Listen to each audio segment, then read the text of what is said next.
macnayaasha dhabta ah ee magacyada bilahan miilaadiga ee aynu ku hadaaqaynaa. maadaama ay bilahan iyo tirsiganba Roomaankii samaysteen, ha uga fadhiyin inuu shirki ka madhnaado, waayo carro weliba camaladeeda leh iyaga ayaa mushrikiin ahaa. bisha koowaad ee January waxa ay ugu magac dareen waxay u yaqaaneen ilaaha iridaha iyo bilowga xilliyada ee Janus.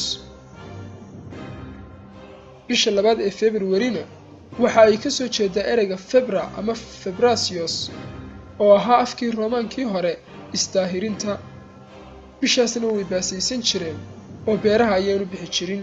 waxayna u dabaaldegi jireen wixii ay caabudi jireen oo si cibaado shirki ah ayay isu daahirin jireen. waxayna ahayd bishan u dambaysa sanadka waayihii Roomaanka. bisha saddexaad ee March waxa loogu magac daray waxay u yaqaaneen ilaaha dagaalka oo la odhan jiray Maristios oo ay aad u caabudi jireen maadaama ay dagaalo badnaayeen. sanadka Roomaankuna bishan ayuu ka bilaabmi jiray. bisha afraad ee Abriil waxa ay ka soo jeedaa ereyga Avril oo ahaa guga. waxayna ahayd bilowga guga iyo xilliga ay ubaxyadu afka kala furaan ee quruxda arladu muuqato. bisha shanaad ee May waxa ay ka soo jeeday waxay caabudi jireen oo u yaqaaneen ilaahada Maya. waxayna aaminsanaayeen inay iyadu dhashay ilaah Mercury oo ah waxa ay ugu magac dareen meeraha baxcadceedaada ka tirsan ee qorraxda ugu dhow. bisha lixaad ee June waxay ka soo jeeday ereyga Jonios oo ah dhalinyaro.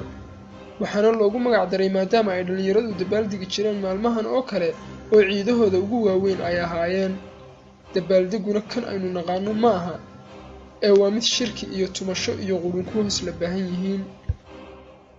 bisha toddobaad ee July waxa ay ugu magac dareen mid ka mid ah boqorradii sooyaalka weyn ku lahaa dhexdooda oo Julian Caesar la odhan jiray. bisha sideedaad ee August waxa ay ugu magac dareen boqor ka mid ah raggii ugu mudnaa oo Augustus ama Octavius la odhan jiray, ahaana wiil uu soo korsaday boqorkii ka horreeyay ee Julius Caesar. bisha sagaalaad ee September waxay ka soo jeedaa ereyga Septa oo ah 7 tirsigii Roomaanka.